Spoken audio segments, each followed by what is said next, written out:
Tanggung jawab guru dan dosen makin berat, namun kontribusinya kurang dihargai. Meskipun anggaran pendidikan mencapai 20% APBN, kualitas pendidikan terhambat oleh kecilnya gaji, minimnya fasilitas, dan beban administrasi yang berlebihan. Pertanyaannya, bagaimana komitmen dan apa program yang akan dilakukan paslon untuk meningkatkan kesejahteraan serta kompetensi guru dan dosen? Waktu Bapak 2 menit dimulai saat Bapak berbicara. Terima kasih. Ketika kita berbicara tentang mencerdaskan kehidupan bangsa, maka pendidik menjadi kuncinya. Kita ingin pendidik bisa mendidik anak-anak kita. Karena itu kita harus bertanggung jawab dengan penuh atas kesejahteraan pendidiknya, agar dia bisa konsentrasi mendidik anak-anak kita. Prinsip itu harus dipegang oleh seluruh penanggung jawab kebijakan di seluruh Indonesia. Kalau kita punya pegangan itu, maka terjemahannya mudah. Terjemahannya ada pertanyaan, apakah tenaga pendidik di tempat Anda bertanggung jawab sudah mendapatkan penghasilan yang adil, penghasilan yang setara. Jadi masalah-masalah yang kita miliki sekarang, misalnya ada puluhan ribu guru honorer belum diangkat jadi guru P3K. Ada 1,6 juta guru belum tersertifikasi, lalu beban administrasi. Itu semua bisa diselesaikan dengan prinsip tadi, bahwa kita harus bertanggung jawab atas kesejahteraan pendidiknya. Jadi program yang menurut saya harus dikerjakan, kita akan rencana kerjakan adalah percepatan sertifikasi guru. Pengangkatan 700.000 guru honorer menjadi guru P3K.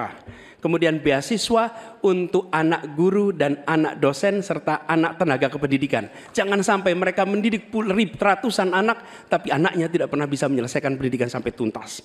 Kemudian penghargaan dan tunjangan bagi dosen dan peneliti yang berbasis pada kinerja. Dan yang tidak kalah penting adalah mengurangi beban administrasi.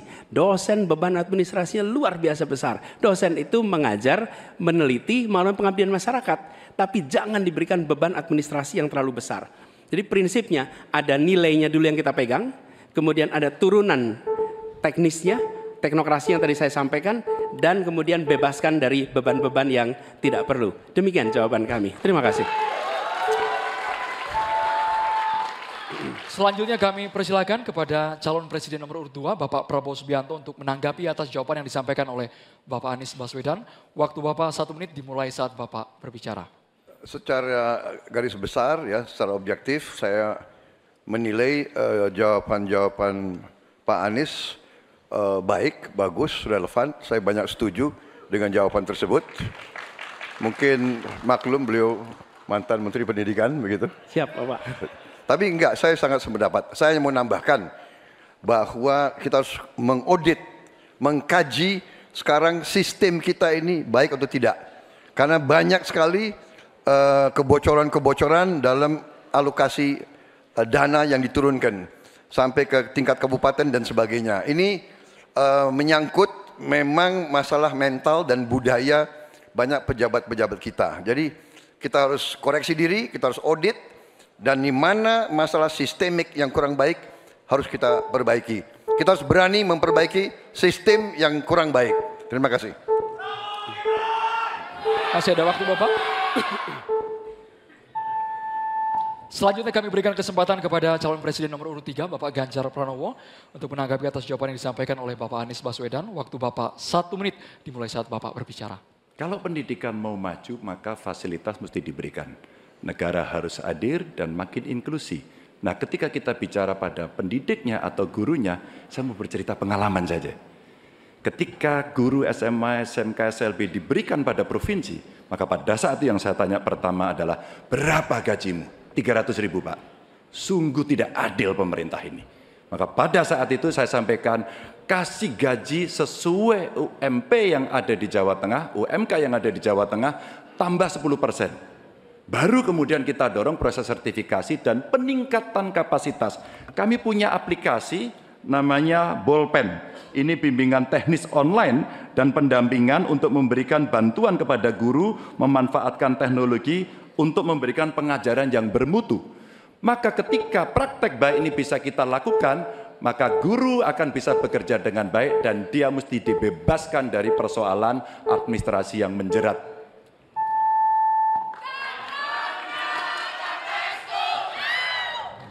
Selanjutnya, calon presiden nomor urut 1 Bapak Anies Baswedan untuk merespon tanggapan dari calon presiden nomor urut 2 dan juga calon presiden nomor urut 3. Waktu Bapak 1 menit dimulai saat Bapak berbicara. Terima kasih Pak Prabowo, terima kasih Pak Ganjar atas kesepemahaman ya terkait persoalan ini. Dan memang kita harus melihat pengeluaran di bidang pendidikan jangan dipandang sebagai cost, sebagai biaya, tapi pandanglah sebagai investasi.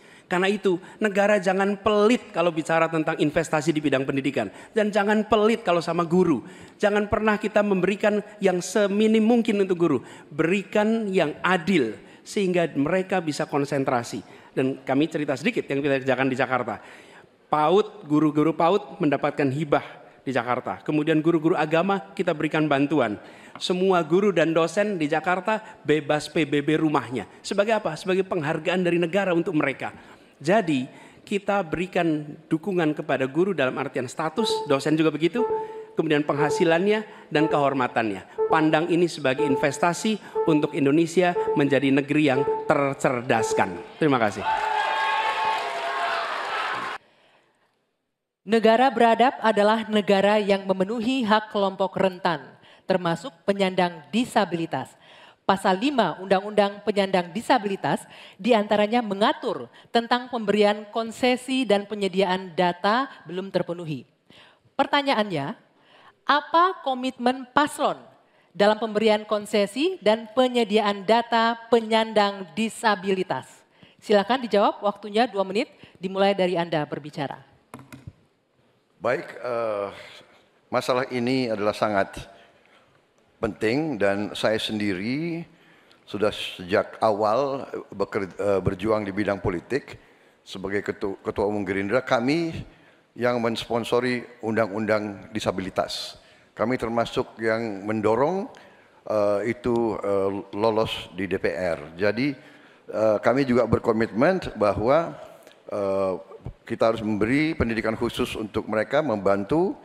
Saya juga sering mengirim tim-tim olahraga untuk olimpiade disabilitas, sepak bola disabilitas dan sebagainya. Tapi intinya adalah benar bahwa kita harus lebih berpihak kepada mereka dan kita berkomitmen untuk juga nanti merekrut mereka ini di dalam pekerjaan-pekerjaan yang bisa mereka lakukan di pemerintahan dan juga di komunitas pertahanan. Ada bidang-bidang yang mereka dapat melaksanakan. Ya, sekarang kita juga bekerja sama dengan pihak-pihak luar untuk cari teknologi untuk membantu kaum disabilitas. Antara lain untuk membantu mereka yang penglihatannya berkurang cukup banyak, yang penglihatannya sulit, dan ini sekarang ada teknologi baru yang bisa membantu mereka bisa hidup mandiri dan bisa bekerja hampir mendekati orang-orang normal. Jadi saya kira bahwa masalah disabilitas ini memang perlu ada suatu keberpihakan dari pemerintah. Terima kasih. Masih ada waktunya Pak Prabowo, cukup? Cukup. Baik, selanjutnya saya akan kasih kesempatan untuk Capres nomor urut 3 menanggapi, waktunya 1 menit dimulai dari Bapak berbicara. Ini pertanyaannya soal data kan ya. Data dan komitmen kita terhadap data disabilitas. Yang pertama, negara harus hadir, tidak boleh alpa. Yang kedua, kita mesti menyiapkan data dengan baik. Kenapa kami pakai KTP Sakti? Satu KTP saja kita bisa profiling semuanya, termasuk disabilitas. Maka kalaulah satu data Indonesia lalu kita cropping satu saja terkait dengan disabilitas, maka perlakuan kita bisa kita berikan apapun untuk mereka. Termasuk, saya mau cerita pengalaman saja. Ketika merancang pembangunan, hadirkan mereka, kasih ruang pertama untuk mereka berpendapat. Maka pada saat itu, semua akan mendengarkan apa kebutuhan mereka. Itulah yang nantinya akan keluar menjadi kebijakan publik, apa yang mesti disampaikan kepada mereka, sehingga no one left behind ini diberikan, dan mereka akan mendapatkan apa yang dia inginkan. Gitu. Ya. Selanjutnya saya akan memberikan kesempatan untuk Capres nomor urut 1, Pak Anies, menanggapi jawaban dari Pak Prabowo. Waktunya 1 menit, dimulai dari Anda berbicara. Ya, apa yang disampaikan Pak Prabowo tadi baik, izinkan kami meneruskan Pak Prabowo. Data ini diperlukan komprehensif. Kita harus tahu berapa, di mana penyandang disabilitas, dan disabilitasnya apa. Dan kita harus melihat bahwa membantu penyandang disabilitas itu bukan charity, tapi pemenuhan hak asasinya dan tanggung jawab negara. Karena itu kami mengusulkan, dan ini kami rencanakan, bekerja bersama dengan dinas di tiap wilayah, lalu bekerja dengan Dasawisna PKK yang tahu wilayahnya, mereka diminta mencatat sehingga tiap kabupaten, kota, provinsi memiliki data tentang penyandang disabilitas. Lalu alokasikan anggaran untuk memenuhi kebutuhannya. Ketika dia bersekolah, sekolahnya harus dimodifikasi, maka dinas punya anggaran untuk modifikasi, tidak membebani sekolah. Jadi siapkan datanya, siapkan anggarannya. Terima kasih. Ya, selanjutnya kami persilakan Pak Prabowo untuk merespon tanggapan dari 2 capres ini. Waktunya 1 menit Pak, silakan. Ya, sekali lagi kedua masukannya juga sangat relevan. Ya, saya juga sependapat. Tetapi memang sekali lagi bahwa pemerintah harus lebih proaktif investasi di sekolah-sekolah khusus untuk mereka dan mencoba teknologi khusus. Sekarang sudah banyak terobosan dalam bidang teknologi untuk membantu kaum disabilitas, mereka yang penglihatan kurang, mereka yang pendengaran kurang dan sebagainya. Mereka yang yang tangannya sekarang sudah ada protese-protese yang tangan-tangan buatan dengan artificial intelligence dan teknologi miniatur. Jadi pemerintah harus lebih banyak pengeluaran di bidang membantu kaum disabilitas. Terima kasih. Cukup ya waktunya? Oke. Ini ditujukan untuk calon presiden nomor urut 3, Bapak Ganjar Pranowo, dengan subtema ketenagakerjaan. Pekerja migran Indonesia tersebar di banyak negara. Di sana mereka banyak mengalami masalah, mulai dari masalah hukum, pelecehan, hingga kesehatan mental. Pertanyaannya, bagaimana strategi paslon menjamin keselamatan dan kesejahteraan pekerja migran Indonesia? Waktu Bapak 2 menit untuk menjawab dimulai saat Bapak berbicara, silakan. Terima kasih. Kembali negara hadir dengan segala perangkatnya. Ada duta besar di sana. BP2MI ada juga. Kementerian Tenaga Kerja ada. Pemerintah daerah ada. Kami mau bercerita pengalaman. Karena kemarin kami komunikasi dengan pekerja migran kita ada di Hong Kong. Kita live bersama dan mereka menuntut apa yang menjadi pertanyaan ini. Pak Ganjar, apa pelindungan yang diberikan kepada kami? Inilah panic button, inilah nomor telepon dan kalian kalau ada masalah telepon ke situ. Kalau tidak, maka ini akan kita tarik di pemerintah tertinggi agar kita bisa mengintervensi. Kenapa ini menjadi penting? Masalah-masalah yang mereka hadapi, satu, mulai mereka berangkat legalitasnya mesti beres. Mulai mereka berangkat kita sudah harus tahu skillnya apa. Mulai mereka berangkat apa yang ada dalam kontrak kerja. Kita pastikan semuanya. Dari kementerian yang ada, lembaga yang ada, itulah kontrol dilakukan. Kenapa saya bicara sampai mesti ada tempat melapor, duta besar yang aktif agar kita bisa melindungi segenap bangsa Indonesia dan seluruh tumpah darah. Warganya dimanapun mesti dilindungi. Dan dari sinilah pengalaman kami pernah membebaskan beberapa pekerja yang bermasalah, baik di Arab Saudi, di Sudan, terus kemudian di Kamboja, yang mereka terindikasi TPPO. Maka ketika kemudian melihat seperti ini, tindakan tegas adalah dari pemimpin tertinggi. Pengalaman saya jadi gubernur. Maka yang saya telepon adalah Menlu, yang saya telepon adalah duta besar, dan bagaimana kita beraksi agar kita bisa menyelesaikan persoalan itu. Komitmen ini tidak terlalu sulit.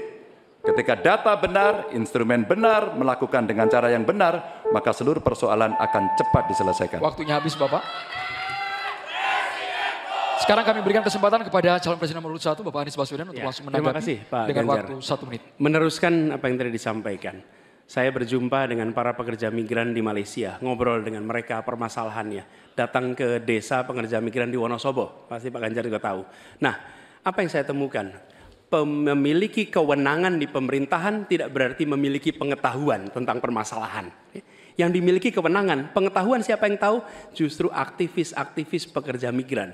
Jadi kami melihat harus dilibatkan para aktivis pekerja migran, mereka yang tahu lubang-lubang masalah di dalam melindungi pekerja migran.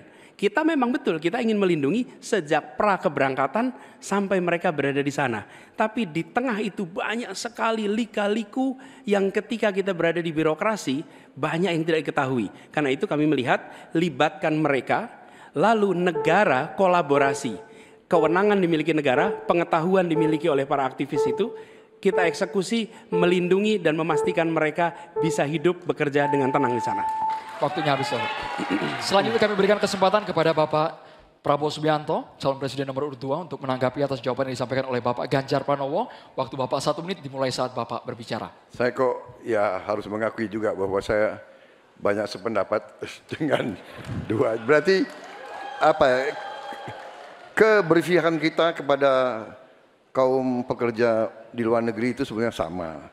Semua benar. Tetapi menurut saya ada berapa kedutaan kita di beberapa negara kewalahan. Masalahnya terlalu banyak. Jadi benar yang disampaikan Pak Anies, aktivis-aktivis ini sangat membantu untuk mengikuti dan membantu pekerja migran kita di mana-mana. Saya pernah pengalaman, saya pernah diberitahu oleh seorang aktivis, seorang perempuan tentang seorang pekerja perempuan di Malaysia yang 2 minggu lagi mau digantung. Kalau tidak ada berita dari aktivis perempuan ini, kita tidak bisa bantu dan intervensi. Jadi benar peran aktivis-aktivis sangat penting di bidang pembelaan hak-hak pekerja kita di luar negeri. Mereka adalah pahlawan-pahlawan. Waktunya habis, Terima Bapak. kasih. Waktunya habis. Mohon tenang hadirin sekalian. Kami persilakan kepada calon presiden nomor urut 3 Bapak Ganjar Pranowo untuk merespon tanggapan dari Capres nomor urut 1 dan juga Capres nomor urut 2. Terima Silakan, kasih Bapak. atas masukannya. Karena udah banyak setuju ya baik-baik saja. Tapi kita mesti memberangkatkan mereka dalam kapasitas secara legalitas dan keterampilan yang baik. Yang berikutnya lagi tentu saja kalau sudah kasus, namanya kasus, semua bisa terlibat. Gunakan teknologi informasi, gunakan medsos, maka kenapa kemudian dalam pengalaman kami, seluruh kepala dinas Anda harus punya medsos. Disitulah orang sebenarnya bisa menyampaikan secara cepat. Maka ketika itu masuk dalam dashboard kami, dalam lapor GUP umpama pada saat itu, kita merespon dengan sangat cepat karena kita tahu persoalan yang mereka hadapi. Menggunakan banyak pintu-pintu untuk melaporkan ini adalah bagian cara menangani kasus yang paling tepat. Tapi mencegah itu jauh lebih baik dengan sekali lagi legalitas, keterampilan, kontrak, dan memberdayakan seluruh aparatur termasuk pemangku kepentingan dan aktivis kalau Mas Anies tadi sampaikan. Saya kira itu cara yang cukup komprehensif untuk merespon persoalan PMI. Waktunya habis, Bapak. Oke.